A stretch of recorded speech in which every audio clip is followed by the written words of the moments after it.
So some of those people that we would need to know are who? So let's just go through the list of who it is that deals with the typical transaction. Attorneys. Attorneys are very important. Accountants. Accountants. Appraisers. Inspectors. Title company that understands what you're doing. Title and escrow professionals. Lenders. Real estate agents. Lenders. Oh man. Other investors. Investors. Wholesalers. Wholesalers. And just property managers. Yes. Yeah. Okay, well, we listed 10 professionals. Now I'll forget half of them, and we can talk about the half, okay?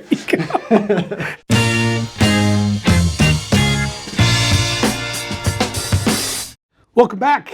My name is Jason Andrus. My name is Colter Hansen. Excited to be here. Excited. And we're the Massive and Passive Wealth Income Show. Massive Passive Income Show. There you right? go. We are the Massive and Passive Income Show. There you go. And we're going to talk about teams. We're going to talk about who we need on our team. Network. And I actually like to refer to my team as the Dream Team. Awesome. Love that. And Jason's on that team. Hey, that's good. That's good to be on there. So, what does it take to put a good team together? And we're focused on real estate, obviously. Like, what is it that you need? Who is it that you need when it comes to hiring good professionals, good team members that can actually make a difference in making sure that we're making good decisions in our business and that at the end of the day, we're doing good transactions? Yeah, it's so important. I'm so glad you brought that up because I think so many times if we can surround ourselves by the right kind of people, the people that are in the industry that we want to get into and build a team of like-minded people, there's so much power in that, so much power in that. It's like because I'm in real estate, so I've got my realtor is my go-to realtor. But one of the things I want to know about that realtor is if I'm an investor, I want to know if they're an investor. I want to know if my mortgage guy's an investor. I want to know if my inspector's an investor. I want to know if my lawyer does some investing, because if they are also doing what I want to do, then it makes that team so much more, is it congruent? Is that the right word? It makes us all on the same page a lot more. So I really want to focus on building your team, building your network, because there's so much power in having the right network, the right people to help you execute your goals on what you want to do in whatever business that is. It could be selling cars. It could be, even in the medical industry, whatever it is you're doing for a living. I have a network of inspectors. I have a network of real estate investors. I have a network of people that help me buy and sell real estate. And it's so important to build those. And so network like crazy. If you have a couple minutes free, go meet somebody new. Go drop by a networking event. Join the Chamber of Commerce. Get a hold of BNI. Whatever these network groups are, go join them. Get to know people. Yeah, no, absolutely. And so some of those people that we would need to know are who? So let's just go through the list of who it is that deals with the typical transaction. Attorneys. Attorneys are very important. Accountants. Accountants. Appraisers. Inspectors. Title company that understands what you're doing. Title and escrow professionals. Lenders. Real estate agents. Lenders. Oh man. Other investors. Investors. Wholesalers. Wholesalers. And just property managers. Yes. Yeah. Okay, well, we listed 10 professionals. Now I'll forget half of them, and we can talk about the half, okay? But it's so important. I can't stress enough. It's like one of my buddies told me one day, very on in my career, he's like, I had a realtor that I was using, and he kept just sending me stuff that didn't make sense, and it was frustrating me. He's like, ask that realtor if he invests in real estate. Ask that mortgage guy if he invests in real estate.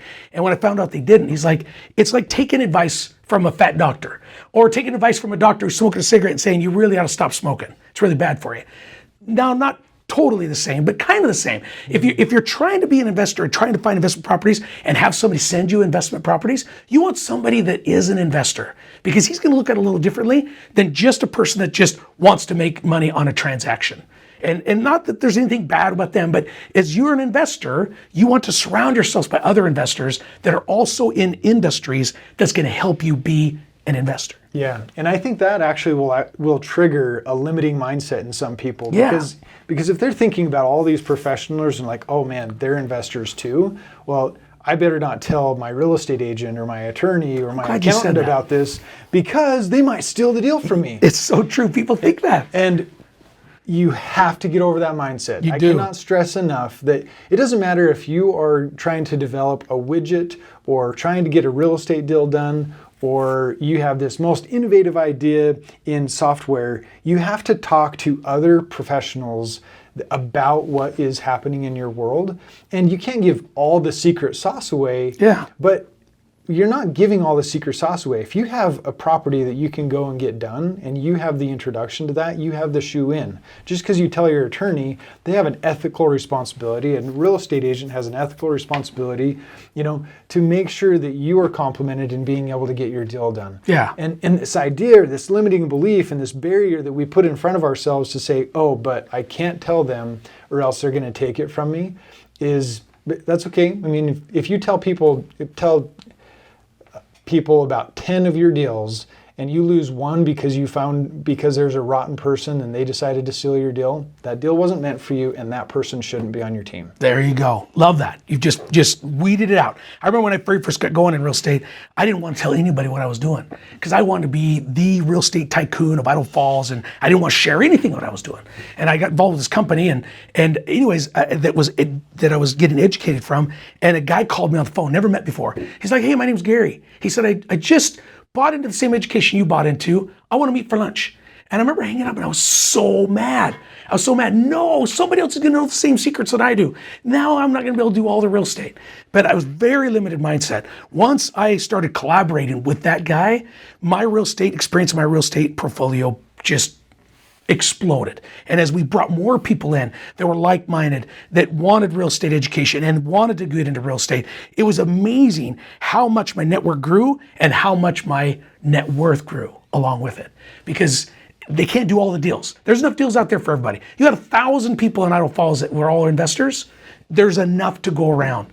You're never going to saturate a market with deals that there's no deals anymore to do. I guess I better go do something else. There's always a deal to happen. Well, statistics right now is that there's 250 deals on just the MLS. Now, the MLS doesn't capture all of the deals that are right here in the Idaho Falls market. That doesn't include Rigby, Blackfoot, in the 50-mile surrounding radius. So you're probably looking at, I would say, 1,500 deals within a 50-mile radius, at least. Mm-hmm. So 1,500 deals, you have 1,000 investors, and the average time on market is 45 to 65 days, right? And so every 2 months, there's 1,500 deals that can be done.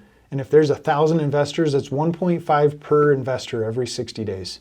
And that's just stuff on the MLS. There's tons of stuff. Just stuff on the MLS. There's tons of stuff people don't list, people that are in trouble, people that are in foreclosure. There's so many deals out there to happen. So I would even multiply that by 5. Yes. And you would be able to capture, I would say, a majority of the deals that are happening within our region.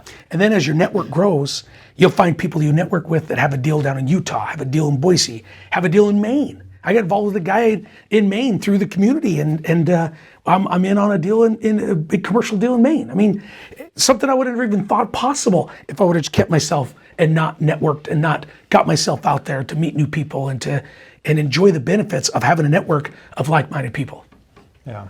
Well, I love that. So at the end of the day, there are people, professionals you absolutely have to have, and what I guess hold us accountable to, or we'll put down in the show notes the type of people that you need. There you go, your that's team. Going to be your attorneys, your accountants, your appraisers, your inspectors, your escrow officers. We want that list in there so that you can know who it is that you should be contacting to go and get deals done. And if you don't know of anybody, let us know. We can turn you on to some people that we've used that are great in the industry. So reach out to us, messages, comment, whatever it may be, and we'll be able to have a conversation. And you go put good deals together because you hire the right professionals. I love paying commissions, fees, and expenses when it comes to putting a deal together, because that means I get paid one day. Yeah. I had an investor guy says, I've never bought a deal from a realtor. I'm like, wow. He thought that was like a trophy for him, or that was a positive thing. I'm like, wow, I can't believe how many deals you've missed out on. And he's like, what are you talking about? It's like, do you know how many good deals I get from realtors that are great? Pre-foreclosure, foreclosure, people that can't make payments, all the things that we do in real estate. Do you know how many of those have come from a realtor? No, I don't. A lot. Now, I do a lot of stuff without them too, but man, why would I shut that door down just because I don't even know what his mentality is, but about 2 days later, he texts me, he's like, thank you so much for opening my eyes that it's not bad to have a realtor. Realtors are great. They're awesome. They network just like you do in the real estate realm. They've got deals. They find deals. They have pocket listings. Man, if you can get at the top of their list, some of the best deals I've ever had that have made me the most money have come from realtors. So don't close that down. Don't shut off that pipeline. It's Yeah. just like realtors or wholesalers or, the contractor that's ready to turn it over. At the end of the day, man, just Network. hire good people. Hire good people to be inside of your business. That's what you do if you're creating a business. Awesome. I think it was a good episode. Yeah. Yeah. Thanks, Jason. Thanks for tuning in.